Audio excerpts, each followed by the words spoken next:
Well, good afternoon. The mother of two boys hurt in a home explosion southeast of Fort Pierre says her sons are in stable condition at a burn center in St. Paul. On their Caring Bridge page, Kelsey Hupp says doctors updated 3-year-old Royce's burns to being only 36% of his body. She says doctors are optimistic that he could heal on his own without grafts. Hupp says 5-year-old Miles' burns are all superficial. She says doctors will slowly wean down his sedation and do some trial breathing off the ventilator. The house explosion on Wednesday killed 6-month-old Harper, as well as the kid's grandparents, LaDonna and William Hupp. The cause of the explosion is still under investigation. So far, a GoFundMe for the family has raised more than $400,000. There's also a fund set up at First Dakota National Bank.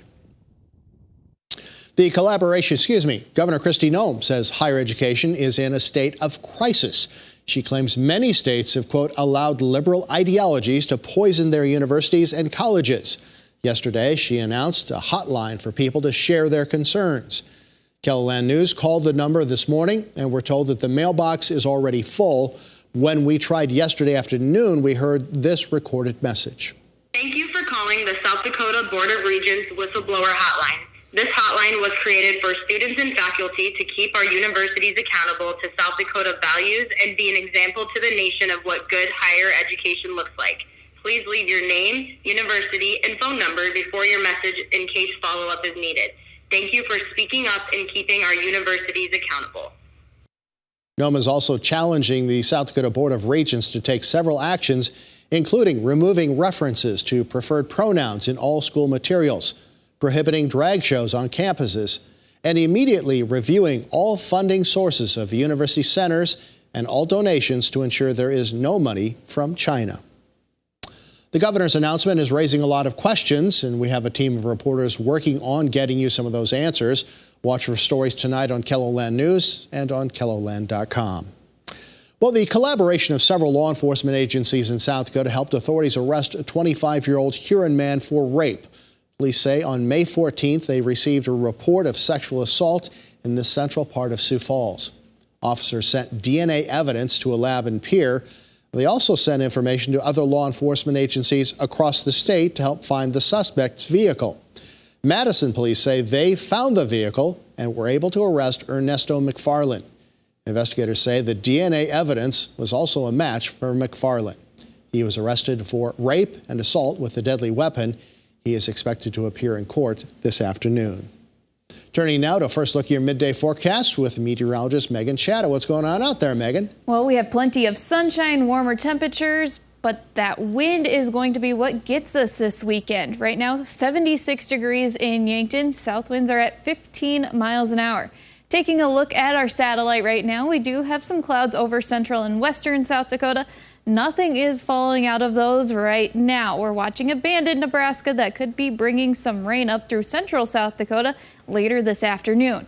Right now, 79 Sioux Falls, 81 in Aberdeen, 77 in Pierre, and 70 in Rapid City. With sunshine plus a stronger south wind right now, 15 to 25 miles an hour with a few higher wind gusts. Our temperatures are well above normal, and they're going to continue through next week.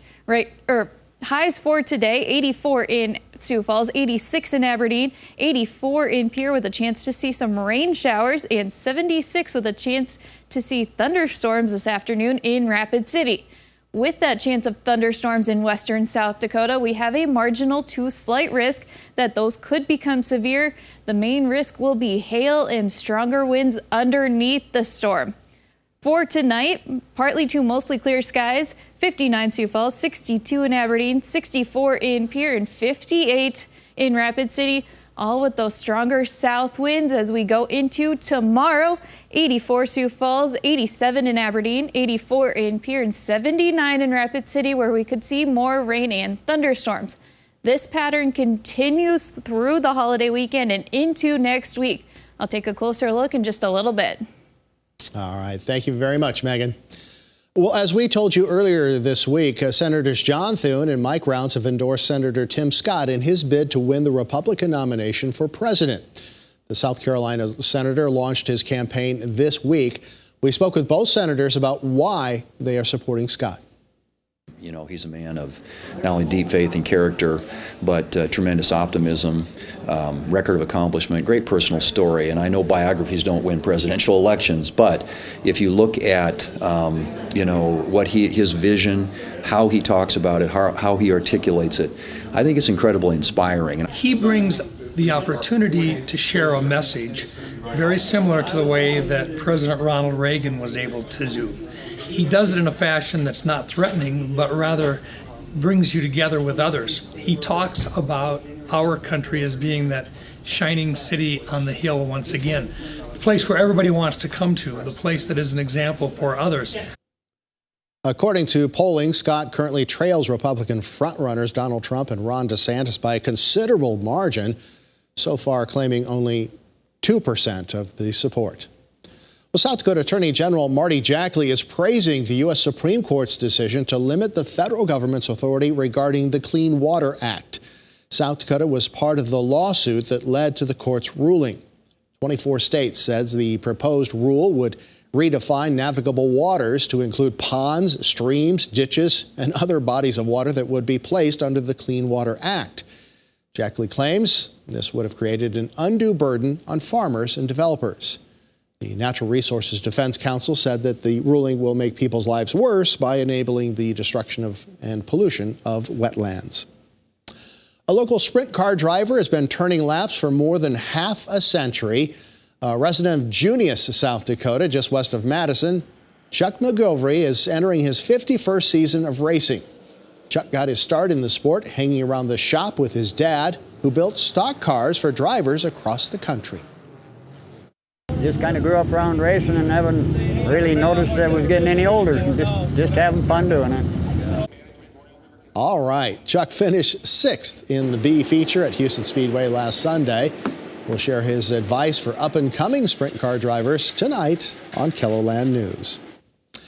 Silverware and computer software are converging at the dinner table at a Sioux Falls restaurant. It's been a year since the Pizza Ranch on 41st Street hired 2 robots to bus tables and lessen the workload for its wait staff.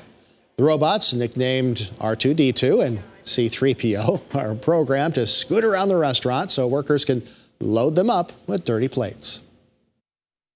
Typically, we'll just send them to a spot and then they return to the dish room, but we can also have them kind of running a constant loop too, and they'll stop at each spot for a minute or two and then move on to the next one. Now, the robots have been so good at what they do, the Pizza Ranch will likely add a 3rd robot to the staff. Find out why that might mean R2-D2 and C-3PO will get their walking papers, or rolling papers, I guess. That's tonight on Aya and KELOLAND at 10. We are following some breaking news out of Rapid City. Officers are investigating a shooting that sent a 6-year-old boy to the hospital. Police say he is expected to survive. Authorities say the shooting happened this morning in the 100 block of East Signal Drive. Police released a photo of the shooting suspect as he was running from the scene. Now, there is a large police presence in the area as they search for the suspect. Officers are asking people to avoid the area. If you have any information about this suspect or the shooting, you are asked to call Rapid City Police.